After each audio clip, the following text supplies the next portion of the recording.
Assalamualaikum, my dear students. I hope you will be fine and you're doing great. Yes, today we are going for the second lecture on educational philosophy or philosophy in education, and our today's topic is epistemology. Remember, students, when it comes to epistemology, it means we are dealing with knowledge. What type of knowledge, what is the process of knowledge, and you can say what is knowledge, or how is knowledge acquired, or what are the limits of human knowledge or knowledge, right? So basically, what is epistemology? It's a branch of philosophy, definitely you all know that, and that studies the nature of the nature, the origin, and the limitation of human knowledge. Remember one thing, it deals with human knowledge कि उसकी limitation क्या है, उसकी origination कहाँ पे होती है, origin क्या है और nature क्या है, और किस टाइप के questions का आंसर हमें epistemology में मिलता है. For example, what is knowledge के knowledge है क्या. तो जो epistemologist जो होते हैं वो philosophers क्या करते हैं, वो नॉलेज को पता करते हैं कि बेसिकली ये नॉलेज है क्या, बिलीव्स है क्या, ओपिनियंस है क्या.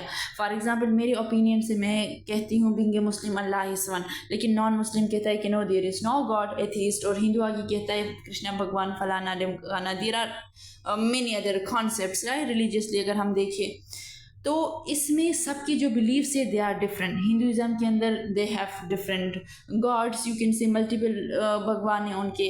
अगर आप क्रिश्चियनिटी के अंदर जाएंगे वो बोलेंगे जीसस है. अगर आप मुस्लिम एज ए मुस्लिम बताएंगे आप कहते हैं गॉड इज़ वन. तो बिलीव्स में ही इतने डिफरेंसेस है ह्यूमन के, राइट. ह्यूमन नॉलेज की बात हो रही है कि नॉलेज है क्या. तो ओपिनियन जो है, फॉर एग्जांपल मेरा ओपिनियन एक बंदे को लेकर अच्छा है और आपका उस बंदे को लेकर बुरा है, तो वो आपकी एक्सपीरियंस आपका है और मेरा एक्सपीरियंस मेरा है. तो अगर इस बीच में ये नॉलेज है क्या, इस चीज़ पे काम करती है एपिस्टेमोलॉजी. फिर है कि हाउ इज़ नॉलेज एक्वायर्ड, कि जो नॉलेज हम सीखते हैं, हमें जो मिलती है नॉलेज, ये कहाँ से मिलती है, what is the process of it. तो वो जो प्रोसेसेस हैं वो एपिस्टेमोलॉजी के अंदर डिस्कस होती हैं. उसके बाद आता है what are the limits of knowledge. Definitely आप नॉलेज की बात कर रहे हो, आप नॉलेज गेन करने की बात कर रहे हो, तो भाई साहब ये भी तो बताओ कि उसकी लिमिटेशन क्या है. तो ये जो लिमिटेशन ऑफ ह्यूमन नॉलेज है ये भी डिस्कस होती है एपिस्टेमोलॉजी के अंदर. अब एपिस्टेमोलॉजिकल कॉन्सेप्ट्स क्या हैं हमारे पास. एपिस्टेमोलॉजिकल जो कॉन्सेप्ट्स हैं which is justification, truth and scepticism. Justification के अंदर आता है कि जो आपका बिलीफ है उसको जस्टिफाई क्या करता है, कि आप जो बिलीव रखते हो, अगर आपके पास रीजंस हैं, okay, you can justify that. अगर आप जस्टिफाई कर सकते हो, अगर आप मुझे कोई बात बताते हो, अपना ओपिनियन बताते हो, अपना बिलीव बताते हो, और अगर आप उसको जस्टिफाई कर पाते हो, तो एपिस्टेमोलॉजी के अंदर वो नॉलेज है. लेकिन उसको भी हम फर्दर डिस्कस करेंगे कि वो नॉलेज है तो क्यों है, नहीं है तो क्यों है. देन ट्रूथ की बात आ जाती है कि आपका relationship between beliefs and reality, कि आपका बिलीफ क्या है और रियलिटी क्या है. फॉर एग्जाम्पल, मेरे हाथ में, राइट हाथ में मैं कहूँ कि खारिश हो रही है, तो मैं कहूँ कि यार this is something going to be good happen with me, someone is going to give me money और someone is going to gift me. तो उसमें ये मेरा कॉन्सेप्ट है, मेरा बिलीफ है. बट अगर मैं ये किसी और को बताऊँ, लोग कहेंगे हाँ ऐसे मुझ पर हंसेंगे, राइट, कि नहीं ऐसा तो कुछ नहीं होता, और उस दिन मुझे कुछ मिलता भी नहीं. एक मैं एग्जांपल दे रही हूँ, मैंने कहीं सुना था तो आप लोगों के साथ शेयर कर रही हूँ. मेरे हाथ में सिर्फ खारिश ही होती है और कुछ नहीं होता, राइट. ओके, नहीं खारिश भी नहीं होती. एनी हाउ, ट्रूथ ये है कि जो आपके बिलीव्स हैं और जो रियलिटी है. ओके, अब स्केप्टिसिज्म अगेन एक kind of, you can say, एक कॉन्सेप्ट है इसके अंदर. Doubts about the possibility of acquiring true knowledge, कि आपको कोई बताता है कि कोई नॉलेज ऐसे, तो आपके अंदर शक आ जाते हैं, आप सोच में पड़ जाते हो.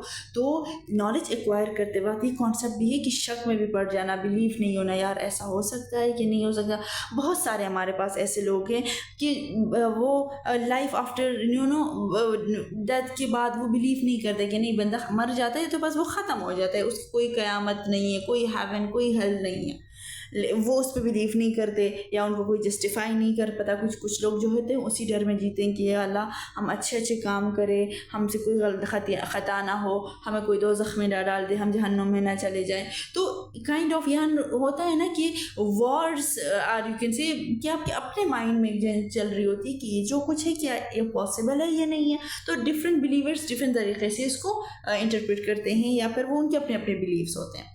तो अगर हम एपिस्टेमोलॉजी के अंदर द मोस्ट नोन फिलोसोफर्स का जिक्र करें, हमारे पास सबसे पहले नाम आता है इमैनुअल कैंट का। अब कैंट की नॉलेज की डेफिनेशन क्या है?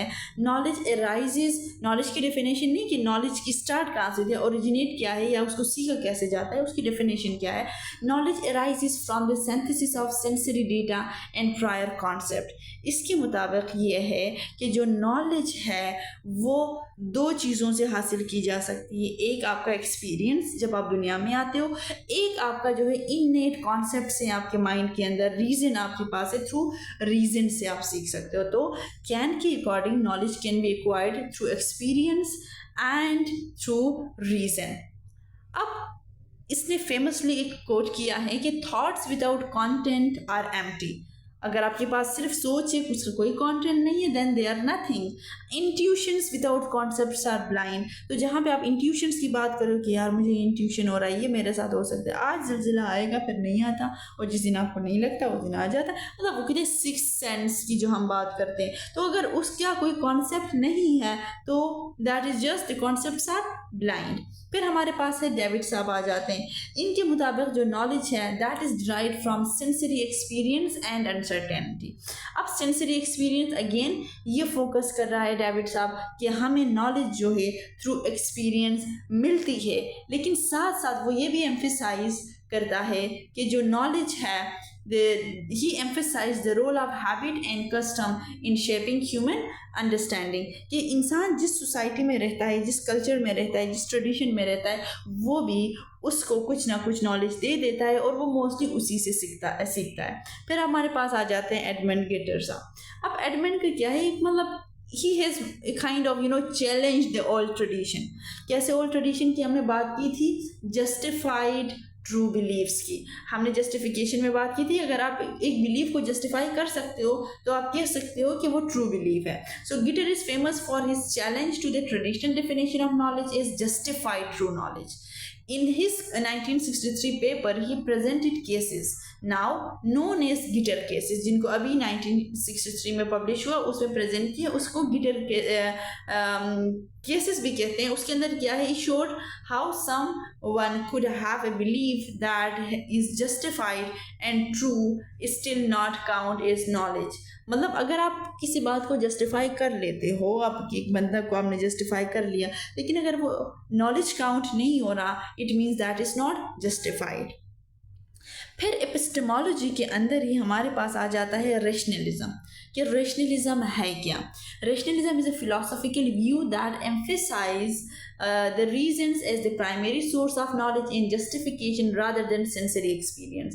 तो इसको यही पे क्लियर हो जाता है कि रेशनलिस्ट की जो बिलीफ है वो क्या है। इनके मुताबिक जो नॉलेज है प्राइमरी सोर्स क्या है, वो आपका रीज़न है कि आप रीजनिंग के थ्रू अच्छा सही नॉलेज गेन कर सकते हो, उसका एक्सपीरियंस से कोई ताल्लुक नहीं है। तो रेशनलिस्ट जो है वो एक्सपीरियंस को रिजेक्ट करते हैं, वो इसको नहीं मानते। फिर रेशनलिस्ट आपको कहते हैं कि नॉलेज जो है दैट इज इननेट और can be arrived through intellectual and deductive process independent of sensory input. तो इनके मुताबिक सेंसरी इनपुट की कोई ज़रूरत नहीं है, नॉलेज जो है through intellectual and deductive process gain की जा सकती है। अब हम की कॉन्सेप्ट की बात करें रेशनलिज्म के, तो लेक्चर आपको और क्लियर हो गया। इनका बिलीव क्या है? इनका बिलीव ये है कि यहाँ पे हमारे पास इननेट नॉलेज है। इननेट नॉलेज या टेबुला रासा का अगर आपने सुना होगा, इननेट नॉलेज मीन्स नहीं, सॉरी, टेबुला रासा नहीं, I am confused here. Innate knowledge को ही ले रहे। तो इननेट नॉलेज का मतलब क्या है? Rationalist believe that some concept और knowledge are inherent to the human mind and are not derived from experience. कि जब एक इंसान पैदा होता है उसके पास ऑलरेडी माइंड में कुछ ना कुछ नॉलेज होती है, वो एक्सपीरियंस से गेन नहीं होता। अब हम बात करते हैं प्रायर नॉलेज की। इनका दूसरा कॉन्सेप्ट प्रायर नॉलेज है। Prior knowledge means this refers to the knowledge that can be gained independently of experience such as mathematical truths, जैसे 2+2 = 4 or logical principles, the law of non contradiction. अब ये जो है prior knowledge का concept हमारे पास है। Rationalism के अंदर। अब बात आती है डिडक्टिव रीजनिंग की कि ये डिडक्टिव रीजनिंग है क्या। डिडक्टिव रीजनिंग मीन्स डिडक्शन पे रैशनलिस्ट बिलीव करते हैं कि नॉलेज को डिडक्टिवली ब्रेक डाउन करें and then find it out. For example आपके पास एग्जांपल आता है कि if all humans are mortal. आप एक एग्जांपल देते थे कि इंसान फ़ानी है, तो आप फिर आगे से कहते हो कि इंसान फ़ानी है। फिर आपने देखा आपके सामने एक इंसान आ रहा है, आपने कहा अली इंसान है तो अली फ़ानी है। तो इसी तरीके से डिडक्टिव रीजनिंग करके आप नॉलेज साबित करने की कोशिश करते हो, लेकिन हमेशा याद रखना डिडक्टिव रीजनिंग हमेशा हर नॉलेज के लिए काम नहीं आती। उस पर अलग लेक्चर होगा इंडक्टिव वर्सेस डिडक्टिव पे। फिर हमारे पास जो फेमस रैशनलिस्ट है जिन्होंने जोर दिया कि रीज़न जो है एक्सपीरियंस से ज़्यादा ज़रूरी है, उसके अंदर हमारे पास आता है रेनी डिकार्टिस। इसके मुताबिक his method of doubt aim to strip away everything that could be doubted leading to the famous conclusion. देखो I think therefore I am. अब इसकी बिलीफ क्या है कि reason alone they are enough, कि इसी के थ्रू ही इंसान जो है नॉलेज हासिल कर सकता है, उसको किसी एक्सपीरियंस की ज़रूरत नहीं है। Then we have बार्च Spinoza. अब बार्च स्पिनोज़ा का क्या है कि इसके मुताबिक अगेन ओके कहाँ गया, yes, argued that everything in the universe is determined by logical necessity. Again he also talked about reason, कि reason ज़रूरी है। he sought to understand reality through reason। इसने भी बोला कि reality हमें through reason ही पता चल सकता है, उसके बगैर पता नहीं चल सकता। अब गॉडफ्राइड का भी यही सेम कॉन्सेप्ट है, यू कैन से। इसने कहा कि चलो रीज़न ज़रूरी है, रीज़न बहुत ज़्यादा ज़रूरी है, लेकिन एक्सपीरियंस थोड़ा मैटर करता है। आप ज़रा इसको अगर अब रीड करें, ही believe that all truths are result of reason and that sensory experience merely provides occasions for these truths to unfold। तो एक्सपीरियंस का थोड़ा इसने जिक्र किया, लेकिन कहा कि इतना ज़रूरी नहीं है। तो again he argued for a universal structured by logical principles where everything happens for a reason। तो everything happen for a reason, again focused on reason. अब हमारे पास एपिस्टेमोलॉजी के अंदर ही एम्पेरिसिज्म भी आ जाता है। अब एम्पेरिसिज्म को आप कह सकते हो कि ये टोटली ऑपोजिट ऑफ रैशनलिज्म। अब रैशनलिस्ट बिलीव करते थे रीज़न पे और ये बिलीव करते हैं एक्सपीरियंस पे। इनके लिए एक्सपीरियंस मैटर्स द मोस्ट। इनको लगता है कि इंसान का माइंड जो है, जो टेबुला रासा मैंने गलती से पहले जिक्र किया था, देखिए अब यहाँ पे आ गया। टेबुला रासा का मतलब क्या है, ब्लैंक स्लेट। तो इस फिलॉसफी या इस थ्योरी के मुताबिक आप कह सकते हो कि इंसान का जो माइंड है that is a blank slate, और वो थ्रू एक्सपीरियंस उसमें नॉलेज भरता रहता है। So, empiricism is a philosophical theory that emphasizes the role of sensory experience in the formation of knowledge। के नॉलेज के लिए आपका एक्सपीरियंस होना बहुत ज़्यादा ज़रूरी है। देन द की कॉन्सेप्ट इसकी क्या है, posterior knowledge. It means that कि पहले वहाँ पे इननेट नॉलेज की बात की गई, जिसने कहा कि नहीं, बाद में एक्सपीरियंस्ड नॉलेज, जो वो सोसाइटी में जाके जो एक्सपीरियंस करता है वो नॉलेज। उसके बाद दूसरे इनका कॉन्सेप्ट क्या है, the blank slate or the tabula rasa. इसका मतलब यही कि इंसान का जो माइंड है वो ब्लैंक स्लेट होता है, उसमें कुछ भी नहीं होता, और वो जो है थ्रू एक्सपीरियंस ही उसमें नॉलेज भरता रहता है, और थ्रू एक्सपीरियंस ही वो सीखता रहता है। सो इन्होंने जो इननेट कॉन्सेप्ट था उसका क्या कहते हैं, रैशनलिस्ट का, इसने कहा कि there are no innate ideas present at birth, कि बर्थ में आपके पास कोई इननेट आइडियाज़ नहीं है। और वो डिडक्टिव रीजनिंग पर रैशनलिस्ट काम कर रहे थे और ये इंडक्टिव रीजनिंग पे। एम्पेरिसिज्म के अंदर हमारे पास इंडक्टिव रीजनिंग है, ना कि डिडक्टिव। तो इनके मुताबिक they heavily relies on inductive reasoning which involves making generalization based on specific observation, कि आप एक ऑब्जर्वेशन करके जर्नलाइज करते हो चीज़ों को। फॉर एग्जाम्पल यहाँ पे आपने एक दिन ऑब्जर्व किया कि सनराइज इज एवरी डे, कि हर रोज़ सूरज जो है वो निकलता है, दूसरे दिन भी निकला, तीसरे दिन भी निकला। फिर आपने डिराइव कर लिया कि ये यार सूरज जो है वो हर साल हर दिन निकलता है, तो कल भी सूरज निकलेगा। इसी if you observe that the sun rises every day you might conclude that the sun will rise again tomorrow. तो वो इंडक्टिव है, ये डिडक्टिव नहीं, यहाँ पे डिडक्शन नहीं हो रही, यहाँ पे इंडक्टिव रीजनिंग है हमारे पास एम्पेरिसिज्म के अंदर। अब जॉन ल्यूक को अब बताए तो उसने टेबुला रासा का कॉन्सेप्ट दिया, उसने कहा कि एक्सपीरियंस जो है वो मैटर करता है, इसको आप रीड आउट कर ले। ये वही बातें हैं जो हमने अभी डिस्कस की, बट थोड़ा बहुत एलिबोरेटेड हैं। देन वी हैव जॉर्ज, अब इनका भी आइडियलिज्म के अंदर, he is known for the theory of idealism which claims that material objects do not exist independently of the mind rather than they. तो सिंपली ये है कि आपने किसी चीज़ को देखा नहीं है, उसको एक्सपीरियंस नहीं किया, तो उसके बारे में नॉलेज आपके पास कैसे आ सकती है? until and unless you see that very object or you experience it। तो इसके लिए experience that matters the most, क्योंकि एम्पिरिसिज्म की हम बात कर रहे हैं।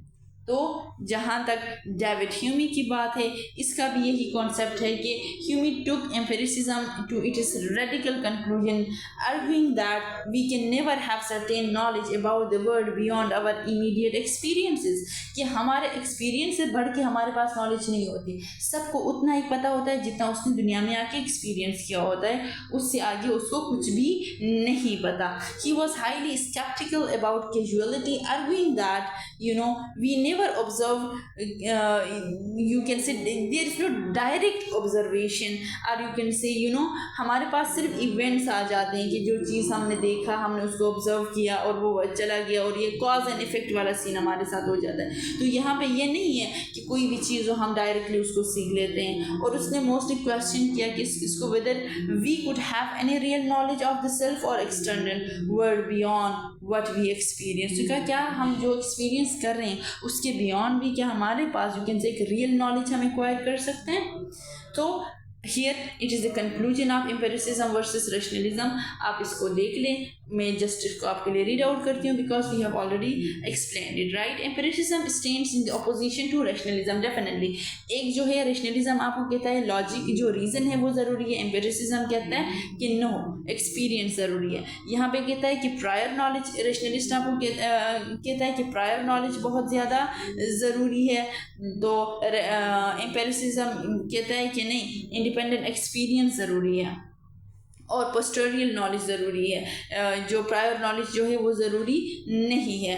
तो इसके बाद अच्छा इसको आप पढ़ सकते हो, एम्पिरिसिज्म इम्पैक्ट ऑन साइंस के साइंस, क्योंकि फिलॉसफी वर्सेस साइंस हो जाता है, इसको आप पढ़ ले, this is not that much important.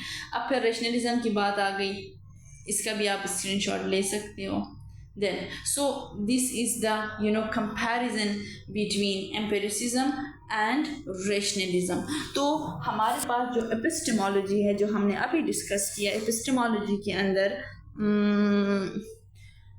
जो कॉन्सेप्ट्स हैं वो क्या है, रैशनलिज्म है और एम्पिरिसिज्म है। Epistemology that deals with the knowledge की ह्यूमन नॉलेज की एक्विजिशन कहाँ से होती है, कैसे होती है, ह्यूमन एक्वायर कैसे नॉलेज करता है।